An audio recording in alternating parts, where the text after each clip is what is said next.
세 사람 11번째 시간은 세 사람의 능력입니다. 이 세 사람의 능력을 알기 위해서 로마서 7장에 있는 죄의 속성에 대해 먼저 나누겠습니다. 세 사람은 선을 행하기를 원하나 선을 행하지 않으며 도리어 원치 않는 악을 행하는 자가 우리 안에 있다라고 로마서 7장은 말합니다. 로마서 7장 23절은 내 지체 속에 있는 죄의 법이 존재한다는 거예요. 내 지체 속에, 그러니까 내 육신 안에 죄의 법이라는 것이 있다는 거예요.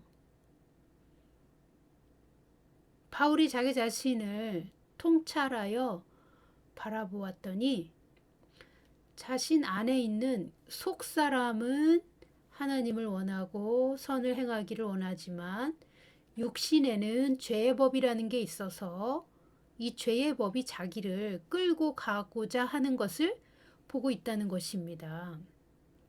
자, 14절부터 제가 정리하면서 나누겠습니다. 나는 육신에 속하여 죄 아래 팔렸다고 말합니다. 15절 내가 행하는 것을 나도 알 수 없다 라고 말합니다. 17절 내가 알 수 없는 것을 행하는 자가 있는데 그것은 내가 아니다. 내가 원하는 것을 행해야 되는데 내가 원하지 않는 것을 행한다면 그건 내가 아니다 분명히.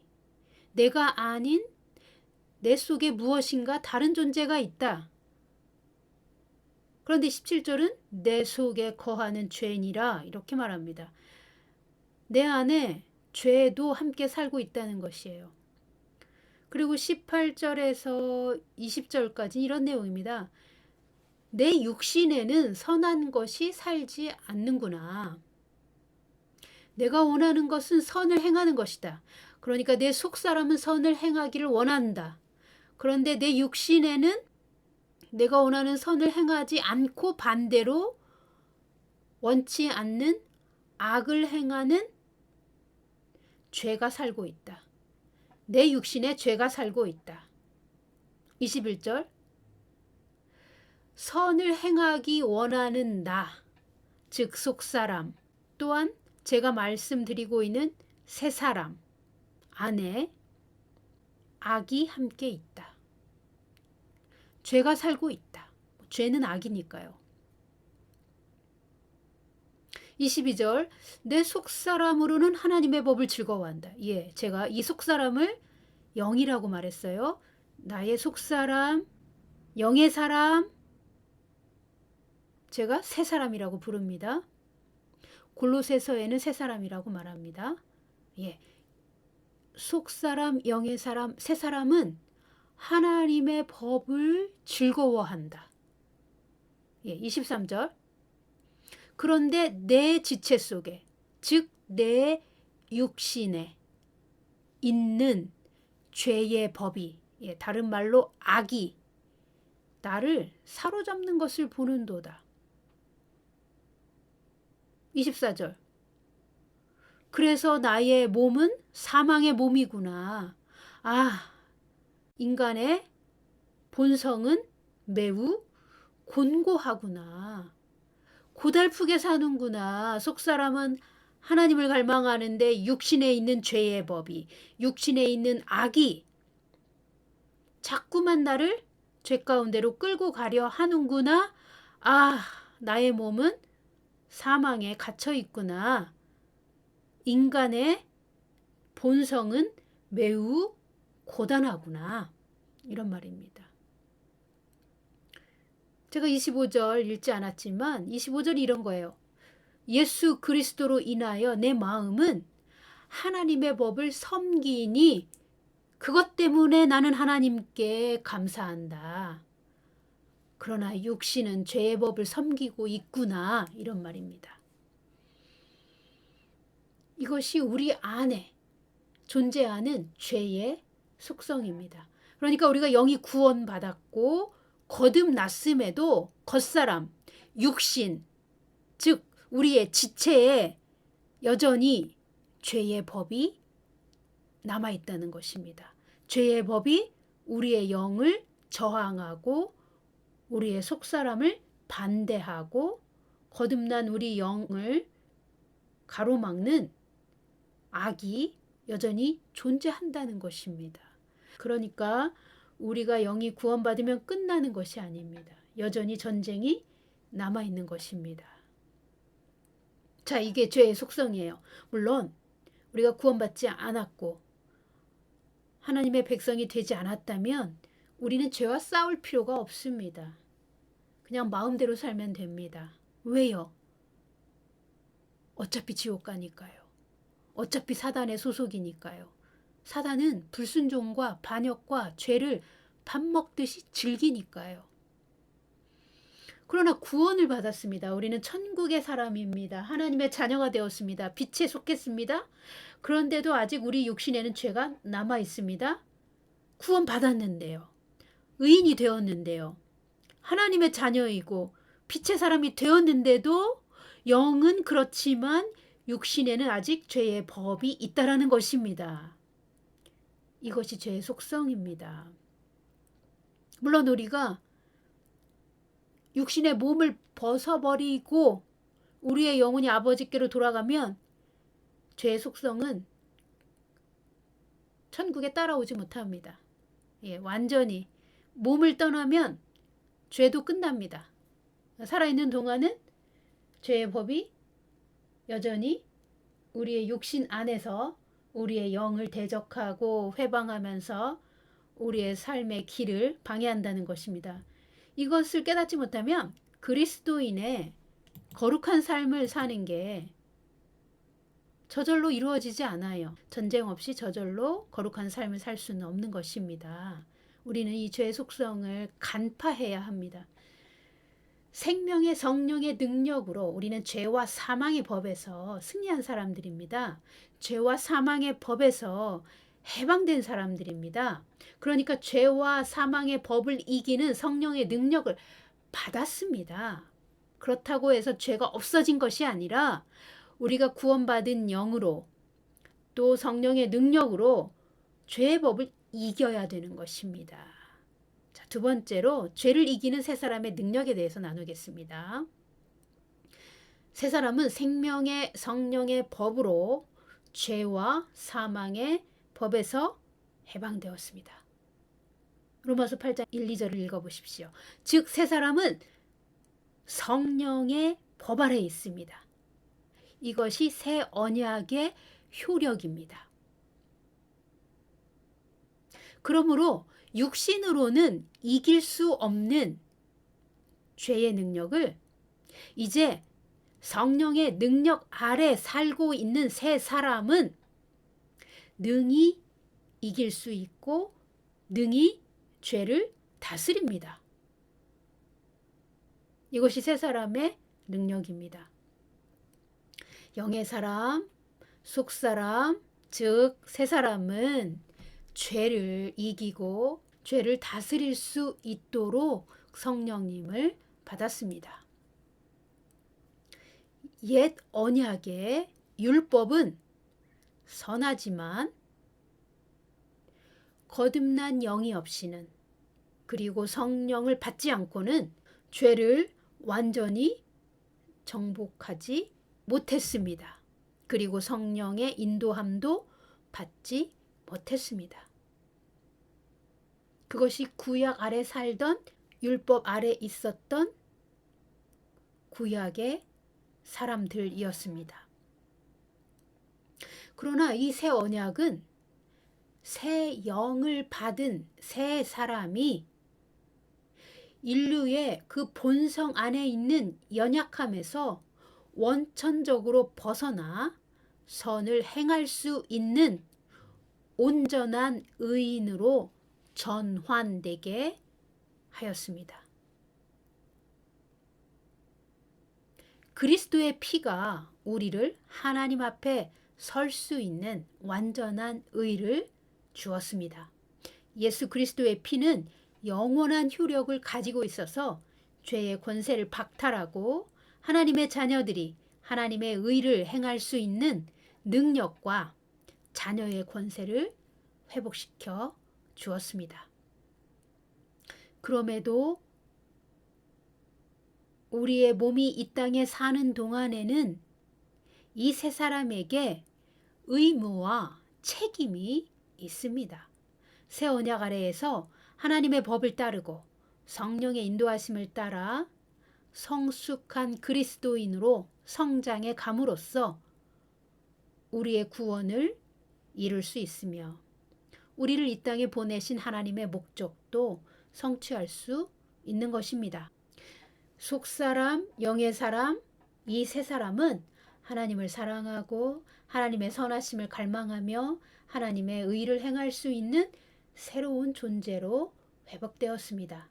그러나 이 땅에 있는 동안 우리는 우리 자신의 혼과 육체가 완전한 구원을 이루기 전까지는 옛사람의 오래된 습관, 즉 육신의 요구와 싸워야만 하고 육신에게 지지 않도록 영의 능력으로 사는 법을 배워야 합니다.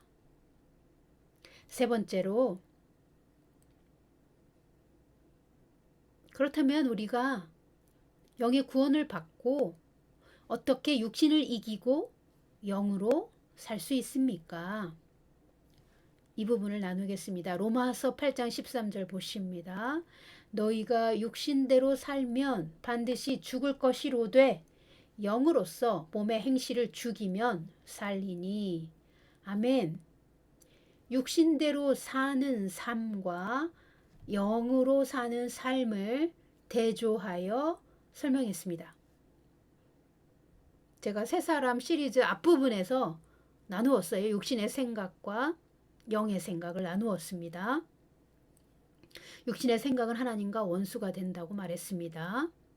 육신에 있는 자들은 하나님을 기쁘시게 할 수 없다라고 로마서 8장이 말하고 있습니다. 방금 읽은 로마서 8장 13절은 육신대로 살면 반드시 죽을 것이다 라고 선언합니다. 육신대로 살면 구원을 이루지 못할 뿐만 아니라 육신대로 살다가 마침내는 죄의 관성에 사로잡히게 되면 유다나 가인처럼 회개의 기회를 잃어버리고 돌아올 수 없을 만큼 너무 멀리 떠나서 악에게 자신의 영혼을 팔아버리는 비극적인 결과에 도달할 수도 있습니다. 그래서 로마서 8장은 믿는 자는 영으로서 몸의 행실을 죽이라고 말합니다. 영으로 육신을 이길 수 있다는 말입니다. 우리의 영생하는 영은 새로운 피조물이 되었으며 원천적으로 성령의 능력을 힘입어 인간의 약함을 초월할 수 있습니다. 우리의 영은 초자연적인 하나님에게서 온 새로운 생명입니다. 자, 이 로마서 8장 13절에서 몸의 행실을 죽이라고 하는데 그러면 몸의 행실은 구체적으로 무엇을 말하는 것입니까? 몸의 어떤 행실을 말하는 것입니까? 네, 옛사람의 부패한 삶의 습관입니다. 성령 안에서 변화되지 않은 부분, 즉 어린 시절부터 지금까지 우리가 당연시하며 살아온 우리에게 매우 익숙한 죄라고 생각해 본 적이 없는 우리의 모든 사고방식과 가치관과 삶의 습관이 옛사람의 오래된 습관이며 하나님 보시기에는 부패한 삶의 길입니다. 우리가 부패한 길인지도 깨닫지 못하고 인지하지 못하고 스스로 선하다고 믿고 있었지만 성령으로 변화되지 않은 사고방식과 삶의 습관들은 하나님 앞에서 여전히 부패한 길이며 성령께서 계시하여 주실 때만 우리는 영적으로 그 부패한 것을, 즉 죄와 죄의 법을 깨달을 수 있습니다. 그 부패한 오래된 습관을 우리가 앞에서 읽었던 로마서 7장 23절은 지체 속에 있는 죄의 법이라고 말합니다. 그러므로 몸의 행실을 죽이라 라고 말하는 것은 옛사람의 죄의 습관과 몸으로 행하는 부패한 삶의 방식을 버리고 성령의 인도하심을 따르라는 말입니다. 성령이 인도하시는 삶의 방식은 결국 의의 길이며 생명의 길이며 진리를 따르는 길입니다. 새 사람은 오직 성령의 인도하심을 따를 때만 예수님의 풍성한 생명을 누릴 수 있습니다. 육신에 있는 죄의 법을 이기려면, 지체에 있는 죄의 법을 이기려면 우리 존재의 가장 깊은 곳에 존재하는 거듭난 영의 사람, 속사람, 이 세 사람이 성령님을 의지하는 것입니다. 우리가 거듭난 영을 속사람이라고 부르죠. 이 거듭난 영을 따르는 우리의 혼을 포함하여 새 사람이라고 부르는 것이 마땅합니다. 너희 지식에까지 새 사람을 입으라고 골로새서는 말하고 있습니다. 자, 육신을 따르는 혼을 포함하여 육신과 혼은 하나가 되어서 육신대로 사는 삶을 육신의 사람이라고 할 수 있습니다. 고린도서에는 육신적인 사람, 육신에 속한 사람 이렇게 말하고 로마서는 육신을 따르는 육신의 일이라고 말합니다. 거듭난 영을 따르는 혼을 포함하여 거듭난 영과 그 거듭난 영을 따라가는 혼이 포함되어 새 사람이 되는 것이에요. 이 새 사람은 성령을 따릅니다. 즉, 우리의 혼은 영을 따라가면 새 사람으로 일하고 육체를 따라가면 육신의 사람, 옛사람의 길을 가는 것입니다. 영은 거듭났고 새롭게 되었지만 우리의 혼이 영을 따르는가 육신을 따르는가에 따라서 우리는 새 사람으로 사는가 옛사람, 부패한 사람으로 사는가 나뉘어지는 것입니다. 구원받았음에도요.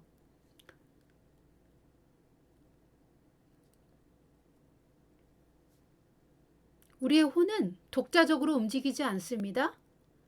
육신에 붙어서 육신의 삶을 살던가 영과 함께 새 사람의 삶을 살던가 우리의 혼은 영에 붙을 수도 있고 육체에 붙을 수도 있습니다. 그래서 우리의 혼이 어느 길을 선택해야 할지 결정해야 하는 것입니다. 영을 선택하는 것입니다. 이 세 사람은 영을 따라가는 사람입니다. 성령께 순복하는 사람입니다. 영의 길을 선택하면 승리하고 육신의 길을 선택하면 사망입니다. 거듭난 우리의 영은 의롭고 완전하며 하나님의 속성, 즉 초자연적인 속성을 가진 영생불멸하는 존재입니다. 우리의 영은 결코 죽지 않습니다. 영원히 하나님 나라에서 존재합니다. 우리의 몸은 이 땅에서 죽어도 영은 죽지 않습니다. 그러나 우리의 혼은 어떻게 됩니까?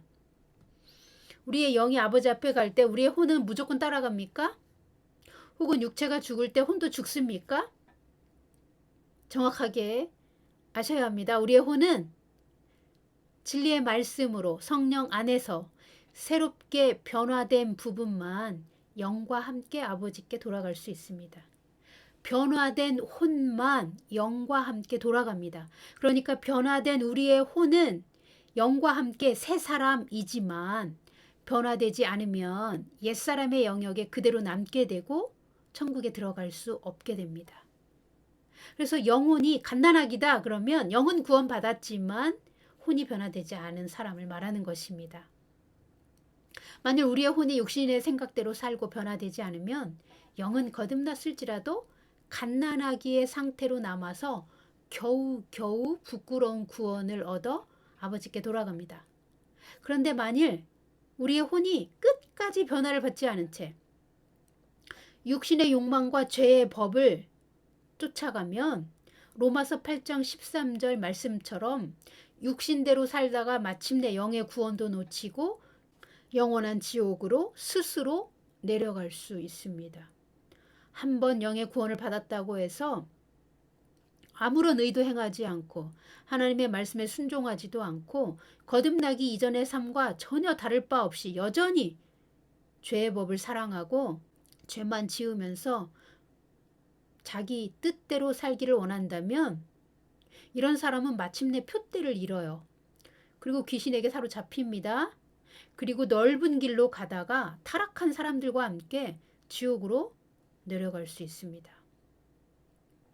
그러니 우리가 받은 영의 구원을 아주 귀하게 여기고 두렵고 떨림으로 너희 구원을 이루라 라고 빌립보서가 말하는 것처럼 우리의 구원을 이루기 위하여 육신대로 사는 삶을 철저히 버려야 합니다.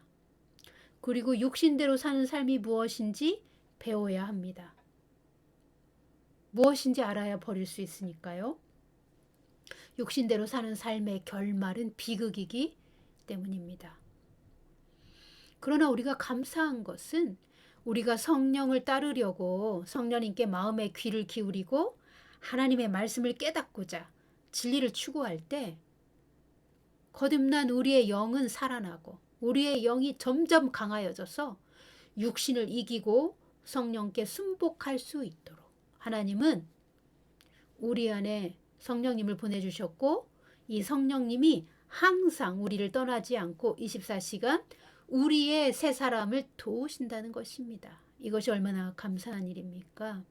우리가 결코 실패하지 않도록 성령님은 우리를 항상 승리로 이끌어 주십니다. 구약이나 신약이나 변하지 않는 것이 있습니다. 순종하면 복이 오고 불순종하면 저주가 온다는 것입니다. 우리가 하나님의 말씀에 순종해야 복이 옵니다. 이것은 성경 전체를 관통하는 핵심입니다. 사람의 본성이 약하여 할 수 없는 것, 즉 인간 본성으로는 율법을 완전하게 지킬 수 없는 약점을 가지고 있지만 사람의 그 약함을 하나님이 대신 담당해 주셨습니다. 사람의 육신의 약함을 뛰어넘어 하나님의 완전한 의를 따를 수 있도록 예수님을 내어주셨습니다. 그리고 예수님의 생명을 받은 자에게는 성령님을 보내주셨습니다. 우리가 성령님을 의지하여 말씀에 순종하며 살 때 반드시 승리하도록 하나님은 이미 우리를 위해 모든 의를 성취하셨습니다. 하나님께서 성취하신 하나님의 의와 승리를 하나님의 믿는 자녀들에게 주셨습니다. 우리 안에 계신 성령님은 죄와 사망의 법을 이미 이기셨고 우리가 항상 이기고 승리하도록 언제나 영원토록 우리 안에 계시고 우리와 함께 거하십니다. 보혜사 성령님은 우리를 도우시고 우리를 가르치시고 우리를 인도하시고 우리를 위하여 하나님의 뜻대로 중보하시며 우리에게 힘과 능력을 주십니다. 성령님은 우리가 육신의 약함을 초월하여 하나님께 완전히 순종할 수 있도록 우리의 새 사람과 함께 동역하여 주십니다. 세상 끝날 때까지 내가 너희와 영원히 함께하리라 하신 그 약속을 우리 안에서 성령님이 이루시고 계십니다.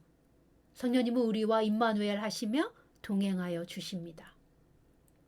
예수님이 요한복음 15장에서 제자들에게 너희는 나의 친구라 말씀하셨을 때 너희가 나를 떠나서는 아무것도 할 수 없고 나를 떠나서는 아무 열매도 맺을 수 없다라고 하신 말씀은 오늘날 우리가 성령께 순복할 때 예수 그리스도의 풍성한 열매를 항상 맺을 것을 미리 말씀하신 것입니다. 또 다른 보혜사를 보내주겠다라고 예수님이 말씀하셨는데 그 또 다른 보혜사는 바로 오늘 우리와 함께 하시며 우리를 돕고 계신 성령님을 말씀하신 것입니다. 우리의 육신은 영의 세계에서 일어나는 전쟁을 감지하지 못합니다. 또한 우리의 혼은 영의 세계에서 일어나는 일을 분별하기 어렵습니다. 그러나 우리의 영은 강하여지고 깨어 있으면 육신과 혼의 연약함을 뛰어넘어 성령의 도움으로 영적인 분별을 할 수 있습니다. 보이지 않는 세계에서 악한 원수가 우리를 공격할 때에도 우리의 영은 성령의 도움으로 미리 알 수 있고 막아설 수 있습니다. 우리의 영이 깨어서 성령님과 함께 전쟁하고 하나님의 능력을 힘입을 때 우리의 삶에 돌파가 오는 것입니다. 마귀는 끊임없이 하나님의 의로운 백성을 괴롭히고 방해합니다. 그럼에도 우리는 마귀를 항상 이길 수 있습니다. 마귀가 우리의 축복을 막아서고 방해하는 것들을 싸워서 이길 수 있습니다. 시편 18편 18절에서 패션 번역은 이렇게 말합니다. 내가 가장 약해 있을 때 원수가 공격했을지라도 하나님은 나를 붙잡아 주셨습니다. 아멘. 우리의 육체와 혼은 약할지라도 우리의 영은 성령의 능력을 힘입어 이기고 승리할 수 있습니다. 우리의 새 사람은 성령의 능력으로 강하여지고 매일 새로워집니다. 우리는 예수 안에서 결코 실패하지 않으며 반드시 성공합니다. 우리의 영 안에 성령님이 계시기 때문입니다.